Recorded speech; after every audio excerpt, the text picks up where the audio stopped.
Buenas tardes, bienvenidas y bienvenidos a la segunda jornada, al segundo día de las terceras jornadas de Educación e Historia con Memoria. Bueno, desde la organización, desde la Fundación Municipal de Cultura, Educación y Universidad Popular, queremos agradecer la asistencia y el interés de estas jornadas y toda la colaboración que estamos recibiendo este año y en años anteriores, ¿no?, que nos anima a seguir con ellas. Queríamos, bueno, comentaros que, lamentablemente, por un problema de salud, Carmen García Colmenares, que era la persona que estaba previsto que diera la conferencia, esta primera conferencia de hoy, y que es la comisaria de la exposición que va a estar en el antiguo instituto a partir del viernes, bueno, pues no ha podido acudir a Gijón y lamentamos esa circunstancia. Bueno, a la vez nos alegra presentar el trabajo de un historiador asturiano que, de alguna forma, trabaja también el tema con el libro que tenéis aquí, con la conferencia que tenéis aquí ahora arriba, que es la presentación de un libro que acaba de publicar y que conecta ese trabajo también de Carmen García Colmenares y otras muchas personas que trabajaron estos asuntos de la educación y el papel de la República y lo que significó el golpe de Estado y la dictadura. Y os vamos a dejar ahora en este momento recordaros las actividades paralelas de las jornadas. Mañana jueves, día 30, tenemos la proyección de un documental que seguramente muchas de vosotras ya lo conozcáis, pero nos parece... pasado jueves, el día 30 de noviembre. Y ese mismo día 30 de noviembre tenéis dos actividades teatrales de diferente carácter, pero de muchísimo interés. Por un lado, en el Salón de Actos del Centro Municipal Integrado del Llano, la obra de Calor, Calor, que es un premio al mejor espectáculo infantil de los premios O en el año 2023. Y, por otra parte, un trabajo también que a nosotros nos encanta poder presentar aquí, de un centro educativo de Gijón, del Instituto número 1, con la colaboración de la Fundación Teatro Joven, que vamos a tener además en la segunda sesión de hoy aquí a su presidente. Y bueno, pues con esto os dejamos con la primera conferencia. Gracias.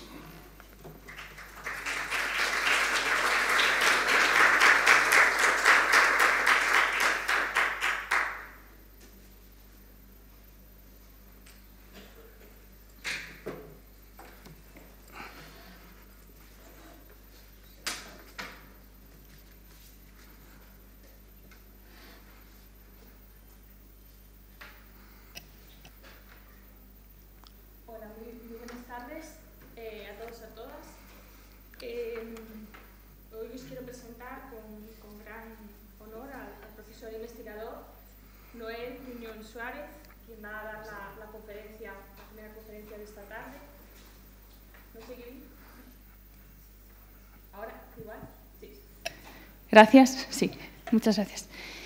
Es un profesor licenciado en Historia y especializado en Historia Contemporánea. Es también profesor en el Instituto Roces de Gijón. En el 2018 hizo el máster de Métodos y Técnicas de Investigación por la UNED y ganó el 20º premio en la edición de Rosario Acuña por la investigación Cara a la Luz, y de la que nos va a hablar esta tarde, en la cual habla de la escuela rural y los concejos de Peñamellera Alta, Peñamellera Baja, especializándose concretamente y profundizando en toda la historia vivida por los maestros, ¿no?, represaliados durante el franquismo. Así que, bueno, pues os dejo con el profesor Noel Tuñón. Gracias. Bueno, muchas gracias, María, lo primero. Y gracias a todos y a todas por venir. Para mí, pues, voy a decirlo en asturiano, préstame mucho estar aquí. Veo caras conocidas, veo compañeros y, bueno, pues es muy agradable. Además, en unas jornadas que son de educación, historia y memoria, que básicamente mi vida académica ha pivotado en torno a eso, a la educación, a la historia y a la memoria. El libro bueno, También quería agradecer a Verónica y a Carlos, que se acordaron ayer de mí así a última hora y me metieron en este compromiso tan guapo. También quería agradecer, antes de empezar, a Esther Prieto por sacar del cajón, todos o muchos de los que estéis aquí tenéis trabajos de investigación que están metidos en un cajón y de ese cajón no salen, y Esther sacó este trabajo del cajón, lo editó con Ediciones Trave, siempre tuvo interés desde un primer momento y es una cosa muy de agradecer hoy en día, así que empiezo por ahí. Y luego también está Rubén Vega, que durante 11 años que trabajé de recepcionista fue la persona que me mantuvo unida a la vida académica por otro proyecto que teníamos, de la posguerra al presente, y yo se lo agradezco, y mira, y aprovecho para agradecérselo aquí públicamente. El libro en sí, de la reforma a la represión, pues es un libro que habla de educación. La idea es llevarlo a un punto local, pero que pueda explicar una historia mucho más general, que es la escuela rural, en unos años muy convulsos para todos, es decir, los años de la Segunda República, de la Guerra Civil y los primeros años del franquismo, con todo lo que eso conlleva. Luego hablaré un poco de cada una de las partes y, sobre todo, lo que os voy a explicar es un poco cómo lo hice o cómo se gestó la idea. Es un trabajo básicamente de archivo con fuentes primarias y a partir de que tenía un montón de fuentes primarias, pues fui hilando un relato. Es un libro que está pensado para ser divulgativo, es decir, he huido del academicismo, quiero decir, en el sentido de que pretendo que cualquier persona que se acerque a la lectura del mismo lo pueda entender, y pueda entenderlo siempre, repito, de lo general a lo particular. Y nace fundamentalmente por tres cosas. Lo primero, porque yo desde niño, desde adolescente, siempre me pregunté por qué los maestros habían sido tan perseguidos por el franquismo. Luego uno va dando respuestas a estos interrogantes, es decir, un interés personal que yo tenía en eso. En segundo lugar, los pocos estudios que hay, lo decía, hay muchos que están en el cajón, pero hay muy pocos estudios de historia en Asturias en general y en las Peñamelleras en particular. No solamente historia contemporánea, sino que estoy hablando de historia en general. Y del tema del magisterio y de la educación tampoco es un tema que se haya hablado mucho, excepto dos personas que tengo que mencionar, que son dos referentes para mí, que son Ángel Mato y Leonardo Borque, que llevan muchos años trabajando en esto. Yo creo que no están reconocidos desde luego lo suficiente. Y en tercer lugar, pues la empatía, pues evidentemente, pues está presente. Fui profesor 2 años en el CPB Las Arenas, el curso 2015-2016, tengo que mirarlo ya, 2016-2017. Me sentí muy bien acogido por Cabrales, lo llevo de verdad en el corazón. Y en ese sentido el libro está escrito con mucho respeto y con mucho cuidado de no, dados los temas que se tratan, de no hacer daño a nadie. Ahí también tuvo un protagonismo Esther, que bueno, pues fuimos mirando un poquito cómo podíamos tratar el tema sin que nadie se sintiera molesta. Para los que, yo entiendo que todos conocéis los concejos, no sé cómo pasar aquí. Ay, ahora se me fue. Mirad, aquí es el CPB Las Arenas, que son donde nace un poco todo. Yo creo que todos conocéis los concejos, son Cabrales, Peñamellera Alta, Peñamellera Baja, zona oriental, marcadas desde, en la actualidad mucho menos, ¿no? Pero en la época que yo escribo están marcadas por el aislamiento geográfico, por las estribaciones de los picos de Europa. Es verdad que es mucho más acusada en el caso de Cabrales que en el caso de las Peñamelleras. Bueno, esto es una foto de Arenas que saqué yo, aquí enclavado en el valle, entre montañas. Bulnes, que es el ejemplo máximo de este aislamiento. Luego tenemos también Sotres, aislado en la montaña, en la parte más alta. Yo creo que es el pueblo más alto, de más altitud media. Esta es la escuela que se construyó en la Segunda República en Sotres. Esto es Verodia, y esta es la escuela que construyen durante la Segunda República en Verodia. Todas se mantienen, la mayoría de ellas están en pie. Lo que pasa es que hay normalmente hay la Escuela de la República y luego hay la Escuela Franquista, que es la que todos conocéis de ladrillo visto naranja. Camarmeña, esto es Panes, y esto es, dilo tú. Alevia, porque coincide que estaba hablando con María hace 2 horas y es de Alevia. Mirad qué coincidencias tiene la vida. Y esto es Ayes, que es la capital de Peñamellera Alta.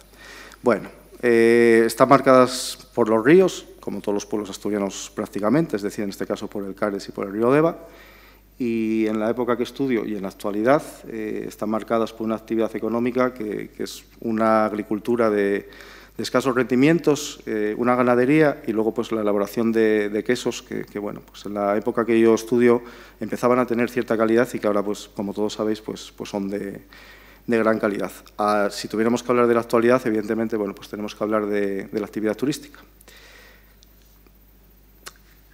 ¿Cómo está estructurado el libro? Bueno, después de darle muchas vueltas, lo estructuré básicamente en 3 partes. La primera de ellas habla de la educación en la Segunda República, habla de analfabetismo, habla del ratio de alumnos por aula, habla de los libros que se utilizaban y luego habla también de un tema que está muy poco tratado, que es la depuración que hicieron del magisterio los republicanos, ¿no? Que es muy posible que luego haya servido como base para la depuración franquista. Lo comentaba el otro día, que a mí había cosas que me chocaban, pero luego hablando con compañeros, a lo mejor tiene un sentido eso. Entonces, en esta primera parte ya incluyo historias personales de maestros que sufren esta depuración por parte de los republicanos. Insisto también en esa idea de llegar a todos los rincones del mundo, de esa idea de educación de tipo progresista, en el asentismo escolar, que está muy presente y que estaba muy presente desgraciadamente todavía sigue presente en el mundo rural. El segundo capítulo, el cambio de paradigma, es decir, la educación tradicional, la obsesión por el control ideológico, la persecución no solamente del maestro, sino de lo que piensa el maestro, y luego eso ya directamente nos lleva al tercer capítulo, que es la depuración y represión ya mucho más violenta, es decir, en esta zona que, como veis, está alejada de los principales focos de la guerra civil, al menos hasta el final de la guerra, pues tenemos en el ámbito de estudio, tengo 3 maestros de la zona con fusilados y tengo otros 2, que uno ha paseado y el otro posiblemente, no es seguro. También tenemos 3 penas de prisión grandes y bueno, otros que son apartados directamente de la docencia. Y eso, repito, en sitios que, en principio, en concejos que están alejados de los focos. Luego, lo que hice con toda la documentación que tenía, que ahora es lo que os voy a explicar, es cómo lo hice, pues hago pequeñas biografías, es decir, hago 39 biografías. Son más biografías desde el tipo de vista, vamos a decir, profesional y político, mucho más que desde el plano personal. Y, bueno, yo quiero pensar que fue recuperarlos, luego haré una reflexión también de esto, de un poco del olvido, ¿no? De que no quede estas personas, por lo menos, en el olvido. Y luego incluye también un álbum fotográfico. Hice una campaña por Facebook, muy moderno, hace unos años, para que me pasaran fotos de la zona. Hubo mucha gente que me pasó fotos, las recogí todas y con el permiso de ellos y poniendo evidentemente el nombre de la fuente, pues los fui publicando. Están publicados y el domingo me escribía una señora precisamente en el Facebook diciéndome que su madre, que tenía demencia, que se había pasado la tarde pues ojeándolo más de 1 hora y ya para mí eso ya es, desde lo emotivo, ya es suficiente o tiene suficiente importancia. Y el trabajo empieza aquí, empieza en los apartamentos del Coterín, donde yo estaba alojado cuando estaba en Arenas de Cabrales, me acuerdo exactamente el día en concreto. Partió de la nada absoluta, no sabía nada más que sabía, había oído un día tomando algo con los compañeros, había oído hablar de un maestro que luego resultó ser Eloy Joaquín, que había quedado un pozo en el pueblo, un buen concepto de él, y de eso partí, es decir, de eso yo tenía que hacer un trabajo de investigaciones, ¿verdad? Y entonces pues dije, bueno, pues voy a intentarlo con los maestros. Y entonces me cogí a Armando Magadán, que tengo que mencionarlo también y agradecerle porque este libro es parte de Armando también, que no puede estar hoy aquí por desgracia, pero ya os digo, es una parte muy importante del libro es Armando. Y entonces nos fuimos al archivo de Cabrales y que está en Carreña, en el Ayuntamiento de Cabrales, está justamente en el sótano. Aquí también tengo que señalar a Nano, que era el concejal de Cultura en aquella época y que me permitió acceder al archivo por las tardes cuando debería estar cerrado. Entonces, bueno, me dejaban entrar, a veces entrábamos con las limpiadoras, bueno, estábamos allí y había 200 cajas, tuvimos que vaciar todas las cajas, imaginaros, la documentación estaba mezclada, siglo XIX, siglo XX. Bueno, de ahí de lo que pudimos extraer, o donde pude extraer información, fue de los libros de actas, que hacían, en las reuniones del ayuntamiento se hacía mención pues, al estado de las escuelas, se decía, oye, pues hay que hacer una reparación en tal sitio. Algunos maestros se quejaban amargamente de que no cobraban el sueldo. Bueno, empecé a tener algunos nombres, pero muy suelto, todo muy fragmentado, hasta que, bueno, pues fui a Francisco Morente. Yo hago dos cosas. Lo primero, cuando no sé algo, pregunto, y lo segundo, pues me leo toda la bibliografía disponible. Y entonces ya Francisco Morente me dio la pista definitiva, me dijo, vete, sin decírmelo, me dijo, vete al BOP, que es el boletín oficial de la provincia, que es nuestro actual BOPA, y ahí ya saqué toda la lista de los maestros de la época. Entonces, bueno, ya tenía algo con lo que trabajar. Entonces me fui al Archivo Histórico Provincial de Asturias y hice lo mismo. Pregunté allí y muy gustosamente les dije, oye, ¿de dónde puedo sacar yo aquí documentación o información sobre los maestros? Me dijeron, mira, puedes ir por aquí y puedes ir por allá.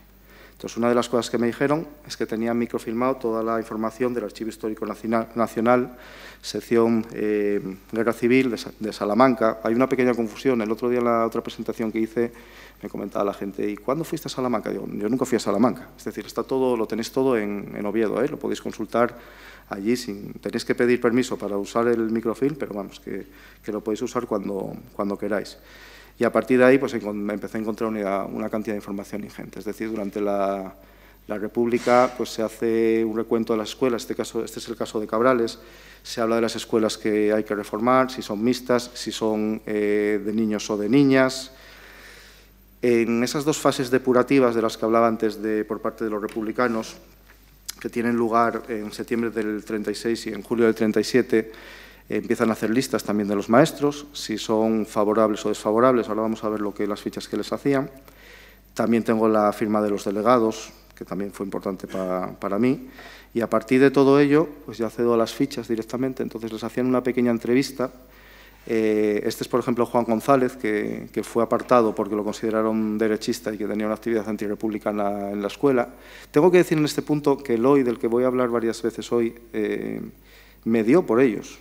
O sea, a mí me consta porque lo declara mucha gente en el Consejo de Guerra, es decir, me dio por esta gente y consiguió que muchos de ellos fueran readmitidos incluso. Y bueno, por ejemplo, aquí llama mucho la atención que dice al final, se carteaba con Gil Robles. Y esto es todo lo contrario. Belarmino Fernández era un revolucionario que ya participa en la Revolución del 34, que está militarizado ya en la guerra. Tenía 21 años cuando la Revolución del 34 y que lo pasean con 23 años. Me gustaría, de Belarmino sigo tirando yo del hilo porque bueno, es una historia que me interesa, porque Belarmino escribió cartas, esas cartas parece que anticipan lo que se viene encima, la guerra. Entonces, bueno, es un personaje muy curioso que me quedó ahí. Bueno, muchos de ellos me han quedado ahí dando vueltas en la cabeza. La segunda fase de julio del 37, depurativa, ya iba a ser mucho más exhaustiva. Entonces, bueno, ya recogen si están militarizados, reclamados para los 3 concejos, pero tenéis lo de toda Asturias. Y ya aparecen biografías personales muy detalladas, con el nombre, apellidos, la edad, de dónde era natural, el domicilio, estado, hijos, profesión, si estaba afiliado a algún sindicato, a algún partido político, y también hacían ellos mismos observaciones.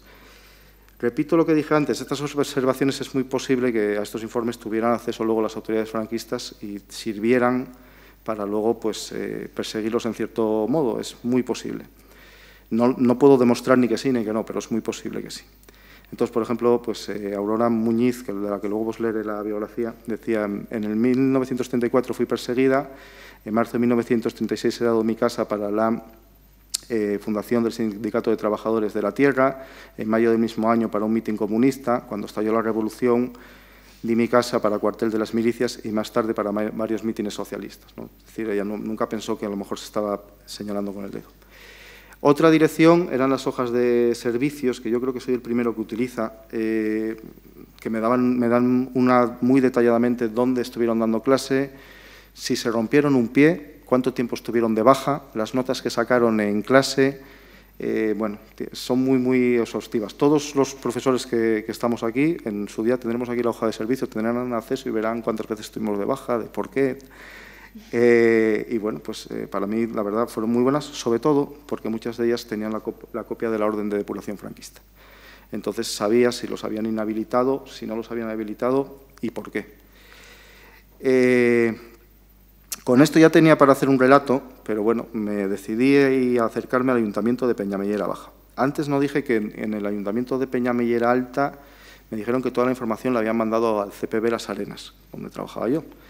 Y yo fui al sótano y, bueno, por más vueltas que dimos Armando y yo en el sótano lo desmontamos entero, además es enorme, no encontramos documentación nada más que a partir de 1980. Yo creo que toda la documentación anterior se destruyó, lo que es una verdadera lástima. Bueno, me fui al archivo de Peñamellera Baja, esto estoy hablando de diciembre de 2016 aproximadamente, y bueno, me encontré con un archivo espectacular, es decir, tienen recogida una sección de educación, por ejemplo, tenían el expediente de creación de las escuelas de niñas de Bueyes, con toda la documentación, el mobiliario, los libros que iban a utilizar, expediente de la inspección de la escuela de Cabandi por parte de inspección, lo mismo. En las memorias anuales de las escuelas del Consejo, que esta de aquí, esta Levia, por cierto, y bueno, pues todo eso, estas son ya después del 39, todo eso me permitió reconstruir si habían sustituido los libros, por qué libros los habían sustituido. Bien, también me encontré el cuestionario que hacía la comisión depuradora de la enseñanza de Oviedo, yo no sé si antes esto se había recogido, yo no lo había visto en ningún lado, y la respuesta que daba el ayuntamiento. Es decir, el ayuntamiento respondía ante esas afirmaciones y decía, oye, pues no, pues este maestro es afín a nuestra causa. Pues no. Y a partir de ahí lo apartaban o no lo apartaban. También el número de escuelas que había, los alumnos que iban a clase, los que faltaban, por qué faltaban. Es decir, lo del archivo de Peñamellera Baja, yo en lo que he visto aquí de archivos de Asturias no es normal. Tienen toda la correspondencia recogida. Entonces, como tienen toda la correspondencia, todo lo que enviaron y todo lo que recibieron, es una cosa espectacular, ¿eh? Es para estar ahí horas y horas y horas. Bueno, pero me faltaba, tengo que mencionar también, que el otro día no la mencioné y estaba allí además, tengo que mencionar a Maya Caunedo y a Carmen García, que me dieron acceso a la base de datos de las víctimas de la Guerra Civil, que también me sirvió mucho. Me dieron acceso a la parte de Cabrales y de las Peñamelleras. El otro día estaba Maya y no lo dije. Bueno, con todo lo que tenía, lo que me quedara era ponerme en contacto con el Tribunal 14 de La Coruña. Yo estoy, a todos los que tenéis familia que sospechéis que haya tenido consejo de guerra, vos recomiendo, si queréis conocer lo que fue de ellos, que os pongáis en contacto con ellos. Funcionan muy bien, es decir, yo les mandé un listado de maestros, me contestaron que tenían documentación de 8, de algunos me dijeron, mira, no tenemos consejo de guerra, pero tenemos información del 34. Y dije, bueno, pues genial. Cuando fuimos allí, fui con mi mujer, el 23 de diciembre de 2017. Y tenía todas las cajas preparadas. Llegué allí, tenía todas las cajas preparadas. Estuvimos allí, no sé, toda la mañana sacando fotos, para no te dejan hacer fotocopias. Y claro, fue la parte trágica, ¿no? Porque fue cuando yo me di cuenta de lo que había ocurrido con los maestros y cuál había sido el desenlace de muchos de los que habían sido prácticamente mis compañeros de viaje durante todo ese tiempo, ¿no? Por ejemplo, en el caso de Eloy Joaquín, pues decía maestro primario, afecto a la TEA, delegado de Instrucción Pública y censor de Cabrales, delegado del Socorro Rojo Internacional, enseña a los niños de su escuela a cantar la Internacional y levantar el puño a su instancia. Fueron destituidos varios maestros de escuela. Si lees realmente el Consejo de Guerra y lees la declaración de los testigos, todo es contradicción, ¿eh? Esto lo dice una persona en concreto. Es decir, de ahí lo toman y lo llevan a Llanes y lo fusilan, sin más, ¿eh? Esto es el caso de Abelardo, cómo se defendía de esas acusaciones, que también lo fusilaron. Y bueno, pues el hoy es este de aquí de la derecha. Hay algunas más fotos de él que están recogidas en el libro, porque hace unos años José Castejón le hizo un reportaje muy bueno y entonces lo recogimos, le pedimos permiso evidentemente a él. Esta es muy significativa. Estas dos fotos son del verano, justo antes del estallido de la guerra. Fijaros el Bota UHP que se ve ahí. Este edificio está intacto en Cabrales, está en la Plaza del Castañeu, igual. De hecho, bueno, cuando fui por una cuestión a Arenas hace poco relacionada con el libro y había una señora allí, le enseñé la portada del libro y bueno, me enseñó la casa por dentro. Son coincidencias que llaman la atención. Era la antigua escuela de niñas. Estas fotos ya son de los años 40 y, bueno, pues hay fotos de Peñamellera Baja, de Peñamellera Alta, que fui recogiendo a lo largo del trabajo de investigación. Bueno, y con todo esto, pues lo único que voy a hacer son dos reflexiones. La primera, ¿por qué está escrito el libro así? El libro está escrito de historia tradicional, entendiendo como tradicional que yo estoy presente como investigador y como narrador, pero no está presente mi yo sentimental. Hoy en día pues, se hace un nuevo tipo de historia que a lo mejor es más cercana a la gente, que se escribe desde el yo, que a mí me gusta mucho, me resulta muy atractiva, ¿no? Y luego, bueno, pues en la introducción, Alicia Altez, que todavía no la había mencionado, que es profesora de la UNED, catedrática, que me ayudó mucho, la verdad, y me corrigió muchas cosas, pues ella dice que el libro forma parte de una nueva corriente historiográfica que trata de la filosofía de la Segunda República, realizada a través de fuentes primarias y que no solamente habla de esa filosofía, sino que habla de las consecuencias que tuvo. Bueno, pero todo desde una renovación historiográfica que casi podemos situar a mediados de los años 70. Quiero decirte, ya no es tanta renovación, ¿no? Yo creo que más renovación es lo que se está haciendo ahora. Entonces, ¿por qué lo hice así? Lo hice así porque lo primero que quería es intentar ser objetivo, siendo consciente de que escribo desde el presente y que es imposible esa objetividad. Es decir, la subjetividad mía está presente en el libro seguro mucho más de lo que yo pienso. Pero por lo menos, si no iba a ser objetivo, lo que quería es ser riguroso. Es decir, quería con las fuentes ser justo con las fuentes que tenía. Y una vez que conseguí eso de ser riguroso, pues se levantó un fenómeno que me llamó mucho la atención, que es que yo dejé libertad al que lo lea, claro, necesita un esfuerzo intelectual, pero que interprete el texto. Y me llama la atención mucho lo que me está diciendo la gente del libro, porque hay gente que no está interpretando algunas partes del libro igual que en su día las interpreté yo. Es decir, les he dejado esa libertad de que se emocionaran con ciertas partes del libro o sintieran unas cosas, a lo mejor, y pasa, que a veces son diferentes a las mías propias. Aunque yo estoy muy abierto a si escribo algo en el futuro, hacerlo ya más desde ese yo emocional que realmente, bueno, pues es otra manera de escribir y es diferente. Y luego quería hacer una reflexión en cuanto a las biografías.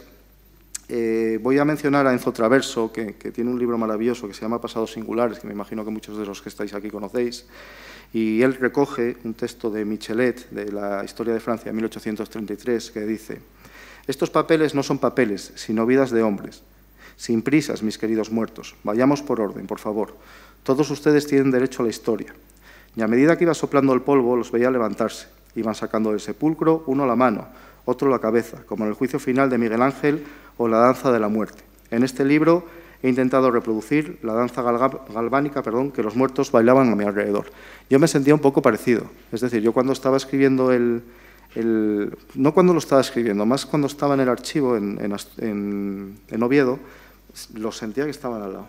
Es decir, sentía que estaba metiéndome dentro de unas vidas. Y además era casi una obsesión, ¿no? Descubrir cosas de ellos, a ver qué podía saber de ellos. Es decir, recuperarlos del olvido, que es lo que creo que es el ejercicio que tenemos que hacer todo el historiador. Es decir, recuperar a estas personas, sobre todo con lo que ellos pasaron, del olvido.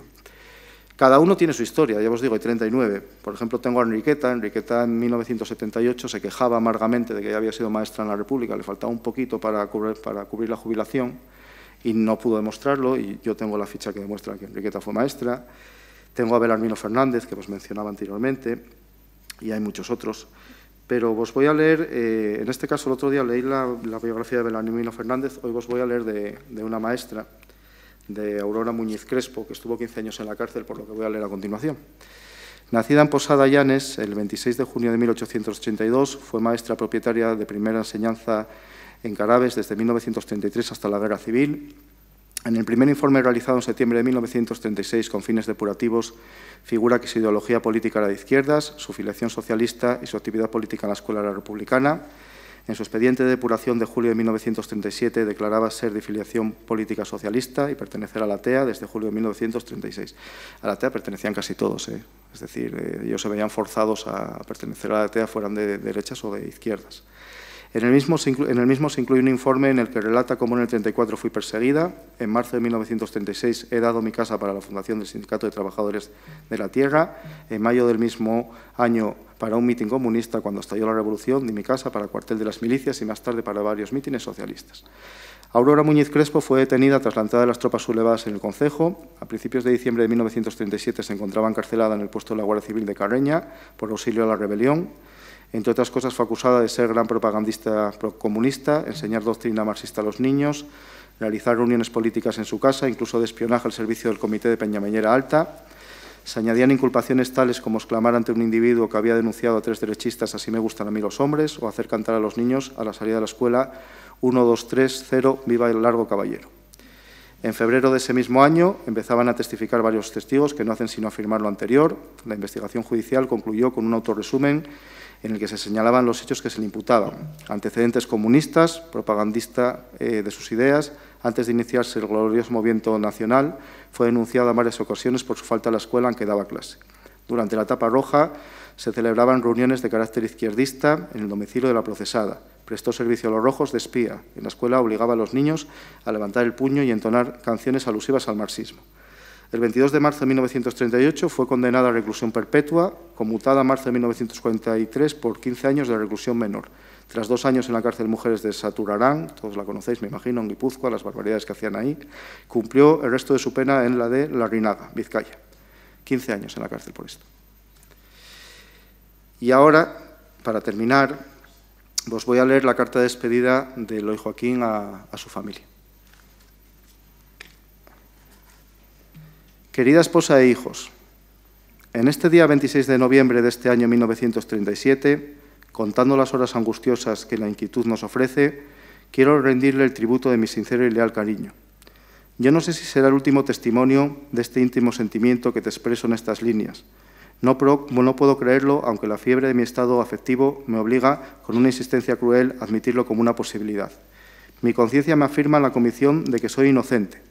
Solo encuentro en el bosquejo de mi ejecutoria el hecho visible y bien probado del bien para todos. A nadie quise mal, he procurado siempre no conocer un enemigo. Y en esta firme confianza, en la seguridad de que no tenía ninguno, he vivido tranquilo. Todos los que me conocen saben cuál es mi temperamento. Por condición innata, soy apacible. He huido de todas las contiendas en las que las pasiones se saltan y en esta disposición he vivido satisfecho porque me creía rodeado de la cordialidad de todos. La adversidad, o lo que sea, me hace admitir como un hecho consumado que no es esa la realidad. Yo tenía unos enemigos, a quienes no conozco. Para mí son extraños, a quienes nunca he molestado, pero que con todo esto me han deparado la desdicha, han cortado la felicidad de mi hogar.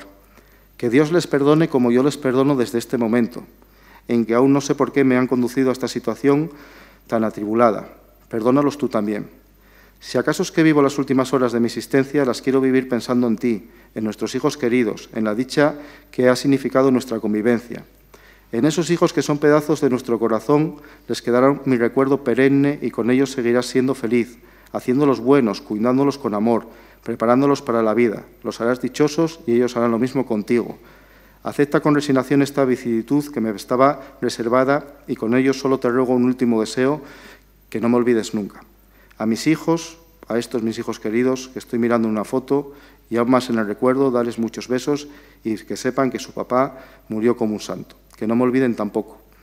A mis padres procura darles aliento necesario para todos y aún más para ellos en su anciandad, para que les sirva de consuelo en las postrimerías de su existencia. Ruego que me perdonen todos. Yo también perdono, como ya he dicho, aunque muero seguro de mi inocencia.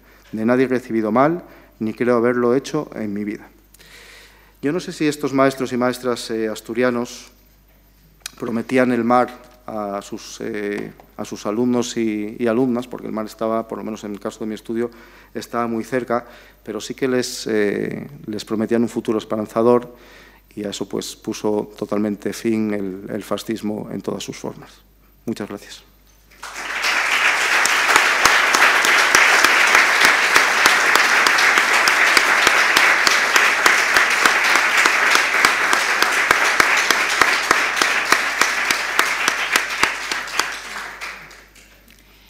Bueno, Y ahora, si les parece bien, abrimos un turno de intervenciones por si alguien desea hacer alguna pregunta, alguna reflexión. Bueno, pues tienen la palabra.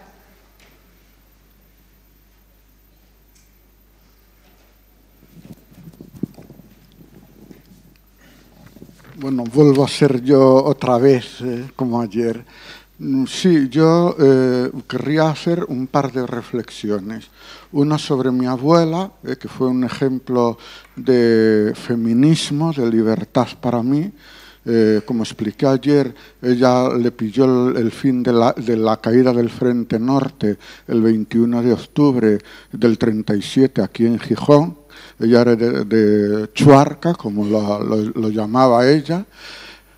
Su padre era un contratista de obra, o sea, tenía una posición económica que, bueno, no era decir clase media, bueno, me parece una exageración, pero bueno, como él no estaba en edad militar, pero sí que valía para construcciones, bueno, pues lo llevaron hasta Santander. Cuando hubo la traición de Santoña, tuvieron que volver para Gijón.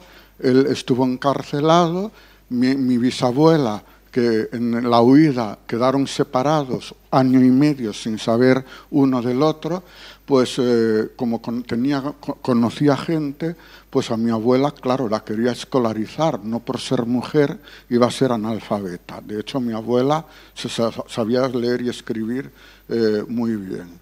¿Qué ocurría? Fue a una escuela de indianos, habló con el señor y, claro, las monjas no las querían por rojas. Y les decían, teníais que llorar lágrimas de sangre por ese gran pecado que es el amar la libertad. Y hoy, pues por desgracia, se abate sobre nosotros una negra sombra, que aunque yo no creo que la historia sea cíclica, pero sí que muchas cosas se repiten, y que es la autocensura nuestra. Muestras como el famoso PIN parental, las limitaciones a lo que es la libertad de cátedra, es decir, igual si digo esto alguien se puede quejar.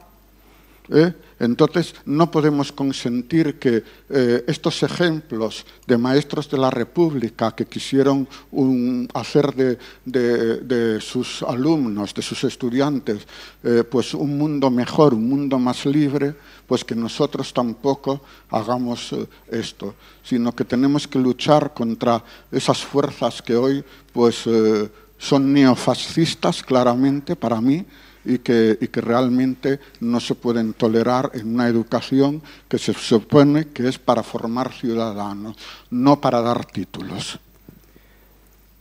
Yo, brevemente, el espíritu y me gusta que me des la oportunidad de decir esto, el espíritu de estos maestros de la República lo veo día a día en mis compañeros, en parte de mis compañeros, ¿no? Está ahí, por ejemplo, Cristina, está por ahí Sara, podría mencionar a Lorea, Javi, podría mencionar perfectamente, bueno, Carlos es un maestro de la Segunda República.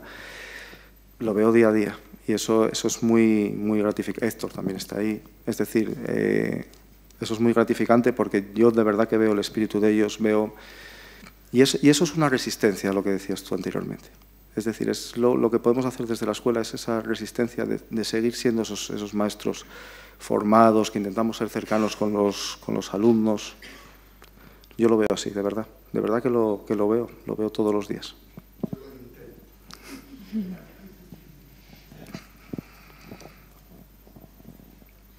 ¿Alguna pregunta más queréis hacer? Yo, mientras alguien se anima a hacer una pregunta, también me gustaría hacerte una pregunta. Lo primero de todo, muchas gracias. Ha sido una presentación espectacular. Yo no conocía el libro, pero hoy, si puedo, me llevaré uno. Relatabas que habías, en el libro describías las historias de vida, ¿no?, de 39 maestros y maestras. Lo primero de todo, pues también señalar bueno, pues el asombro, ¿no?, de maestros y maestras que son encarcelados precisamente por esa tarea, ¿no?, esa posibilidad de dar esas esperanzas, no sé si prometerles el mar a los niños y a las niñas, pero sí, desde luego, educarles para ser, bueno, pues, o construir un mundo mejor, y sin embargo son encarcelados, represaliados y bueno, pues, asesinados. La pregunta es, ¿por qué esas 39? O sea, ¿qué criterios te llevaron a escoger esas 39 historias de vida? Si fue algún criterio, bueno, pues, que obedece a alguna cuestión que, bueno, pues, nos puedas comentar, o bueno, pues, sería un poquitín esa pregunta, ¿no? ¿Qué criterios tuviste en cuenta? Si te basaste en aquellos que eran en los que encontrabas más documentos, en los archivos, y si fue un azaroso ese número, ¿qué criterios? Primero, no solamente, María, fueron asesinados, sino que fueron condenados al olvido. También. Y durante muchísimos años, y todavía, en los pueblos hay un miedo a eso. Sí.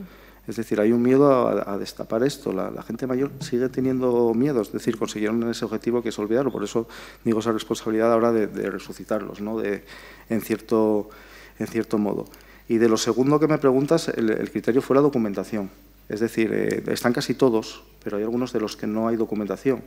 No tienen expediente, entonces, si no tienen expediente y si no pasaron por los procesos depurativos o se perdieron parte de esos procesos depurativos, es imposible reconstruir sus biografías. Entonces, de todos los que yo puedo tener, aunque sea una de las partes, están en el libro. Es decir, por eso los hay que están muchos más extensos, porque evidentemente, pues de algunos tengo el expediente. Tengo la primera ficha de la depuración, tengo la segunda ficha de la depuración, tengo el Consejo de Guerra. Entonces, puedo hacerlo mucho más amplio.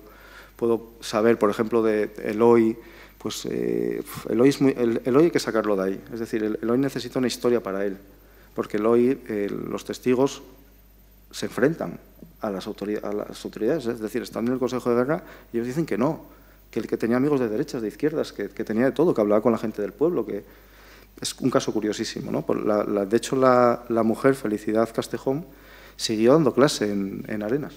Es decir, la comisión depuradora escribe al ayuntamiento y el ayuntamiento recoge en el acta, o sea, le dicen que la parte de la docencia y dicen que no. Yo nunca más vi eso ni he leído que se haya producido. Es decir, incluso el ayuntamiento franquista da la sensación de que estaba en contra del fusilamiento de Eloy. Entonces, bueno, ya te digo, lo que es la reconstrucción de ellos, lo que la documentación me ha permitido. Muchas gracias por la pregunta, María. Gracias a ti.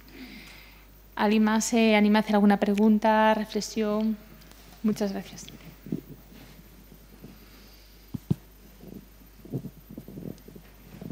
Mira, aprovecho que antes dijiste que casi todos los maestros, con independencia de su ideología, pertenecían a ATEA. Y esto, mira, me vino una duda que yo tengo. Alguna vez escuché que en los tiempos de la República todos los trabajadores tenían que estar sindicalizados. ¿Eso es así? Y en ese caso, o sea, si es así, ¿cuál era el motivo? Pues yo no conozco que fuera obligatorio, pero lo que sí que te digo es que -3, los demás pertenecían todos a la ATEA. O sea, que yo creo que sí, porque ellos mismos se declaraban derechistas, de que tenían ideas derechas en las entrevistas. Hay muchos que no lo esconden, lo hablan tranquilamente. Y, sin embargo, pertenecían a la ATEA. Que ¿Es falso esa obligatoriedad de...? No te lo puedo confirmar.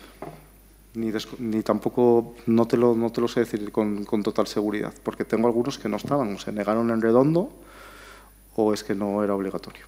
Te lo puedo confirmar, si me escribes a mi email te lo confirmo sin ningún problema, te lo miro. Eso es un dato curioso. Comentaba el otro día, y luego lo hablaba con una compañera de las que estaban en la presentación. Yo tengo, por ejemplo, un maestro que él dice que es súper rojo. Es decir, dice que a tope, que era socialista, que hacía reuniones, bueno, en los informes, ¿no? Y claro, a mí me llama la atención porque este señor se jubiló en el 78 tranquilamente, no pasó por ninguna depuración, no lo apartaron, siguió dando clase en la misma escuela. Y claro, me comentaba que es muy posible que hubiera muchos elementos infiltrados dentro de los maestros. Es decir, que la propia Falange metiera a algunos maestros ya y que esos maestros hicieran un poco de agitadores. Y eso es una cosa que, claro, eso es muy difícil de demostrar, pero puede ser, es una hipótesis también abierta. Y eso va en la misma corriente de la TEA. Aunque no fuera obligatorio, tú te veías forzado a pertenecer a la TEA en los tiempos que corrían. También hay que tener en cuenta que estos maestros no tienen la sensación de que va a haber una guerra civil y que los van a ir a buscar a casa. No tienen esa misma sensación que tenía yo cuando era niño de por qué te persiguen. Entonces ellos mismos decían, ¿a mí por qué me van a perseguir? ¿Por hacer un cuaderno aquí con...? O por ejemplo, yo tengo cartas que escribían con los... Lo que pasa es que no son de aquí, de Cabrales, que escribían a los niños de Rusia. Los niños de Rusia les contestaban, ¿no? Entonces, claro, ellos que iban a pensar que por escribir cartas, ¿no?, los iban a perseguir. Es esa sensación de miedo y de inseguridad y, bueno, desgraciadamente les tocó vivir ese tiempo a gente que era muy evolucionada pedagógicamente, intelectualmente también. Les tocó y pasó lo que pasó.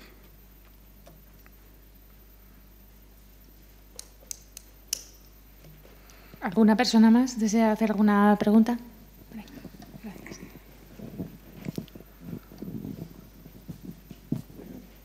Hola.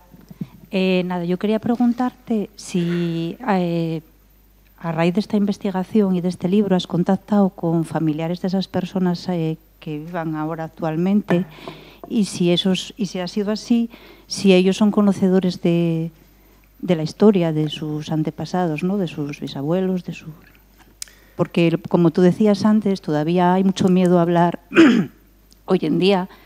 Yo lo veo en mi casa, que cuesta mucho sacar determinados temas y, bueno, es una curiosidad. Intenté ponerme en contacto con algunas familias, pero no me puse con ninguna. Tengo localizada a la bisnieta de Eloy, que cuando se vuelva a imprimir el libro le voy a mandar una copia. Pero los hijos de Eloy, si viven, ya son muy mayores. También intenté, en esa misma dirección, pero llegué tarde. Intenté ponerme en contacto con un alumno de Eloy, que tenía 90 y pico años, pero cuando yo llegué a él ya el señor ya estaba muy mayor. Pero sí lo he intentado, pero no me he puesto en contacto. Yo tengo la esperanza, ahora que me quedan las presentaciones de Cabrales, repito que sigue habiendo mucho miedo, ¿no? En el caso de Cabrales no, parece que lo tengo bastante abierto para presentar el libro allí, que es donde se tiene que presentar realmente. Y espero encontrarme allí con familias. Espero que sea así. Cuando hice la campaña de Facebook aproveché, a ver, pero nadie se puso en contacto conmigo. De todas maneras, y para los que leáis el libro, y en esta misma dirección, mi email está en la página de Ediciones Trave. Si entráis al libro, está mi email para que mandéis las opiniones que tengáis del libro al respecto y también, si tenéis manera de que yo localice a alguno de las personas, yo tengo mucha documentación en casa. Quiero decir, no tengo solamente lo que figura en el libro, evidentemente. Es documentación a veces muy sensible, que hay que tener mucho cuidado con ella. Por ejemplo, yo tengo la gente que testificó en contra en un pueblo que tiene 880 habitantes ahora. Eso es muy peligroso. Entonces, hay que cogerlo con mucho cuidado. Pero bueno, los familiares, evidentemente, se ponen en contacto conmigo y quieren conocer la información. Yo se la proporciono sin ningún problema o les hago cómo llegar a ella, si no quieren que se lo haga llegar yo directamente.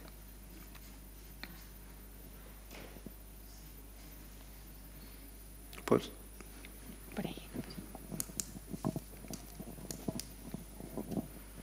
Bueno, gracias, Noel, y me vas a disculpar, pero yo no me he leído el libro todavía. Entonces quería preguntarte, porque ayer aquí nos tocó hablar más de pues, las fosas comunes, de las exhumaciones, de todo este proceso, ¿no?, que se ha iniciado muy tarde en este país y que ha supuesto que muchas de ellas pues ya se haya perdido toda documentación y todo vestigio que pueda haber ahí, como una forma también de recuperar ese olvido del que tú hablabas, ¿no? Entonces yo quería saber si tú llegaste a investigar solo hasta qué es lo que pasó con estos maestros o fuiste más allá y tienes alguna información acerca de por los que fueron paseados, dónde están, si han sido identificados posteriormente o no, que es una tarea ingente, ¿no? Pero pregunto si esa línea quedó en algún momento abierta, porque, bueno, pues lo que decía, ¿no? Ya has nombrado antes a la película del maestro que quería ver el mar y precisamente su cuerpo no se ha encontrado todavía a día de hoy. Y esa sí que es también pues una forma de olvido absoluta, ¿no? Esa persona ni existe, ni sus restos, ni se sabe nada,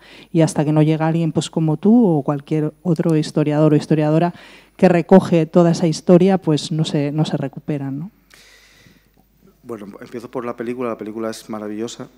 Os recomiendo a todos que vayáis a verla. Antes se hizo una breve alusión a ella, El maestro que prometió el mar. Es muy necesaria, además, una película necesaria. Y bueno, espero que vayáis a verla. No se estrenó en Gijón, solo se estrenó en 85 cines en España. Es un dato que dejo ahí en el aire, curioso. Yo, los 3 que tuvieron consejo de guerra los fusilaron en Llanes y están en la fosa común de Llanes. Belarmino, no lo sé dónde está. Belarmino es un caso de los... Hay varias cosas, o a través del libro me gustaría hacer sublibros. Es decir, spin-off llaman, ¿no? Sacar cosas de ahí. Y una de ellas, por ejemplo, es la de Belarmino. Belarmino no sé dónde está, nadie lo ha localizado, no sabemos lo que pasó con él. Lo que sí es que sabemos es que desaparece con 23 años y que seguramente lo sacaron de casa y está por ahí enterrado. Y luego está José Lergo Lergo. José Lergo Lergo hay 2 versiones. Hay una de que se exilió a México y hay otra de que lo fusilaron en la playa de la Franca. Entonces tampoco te puedo decir porque no sé dónde está.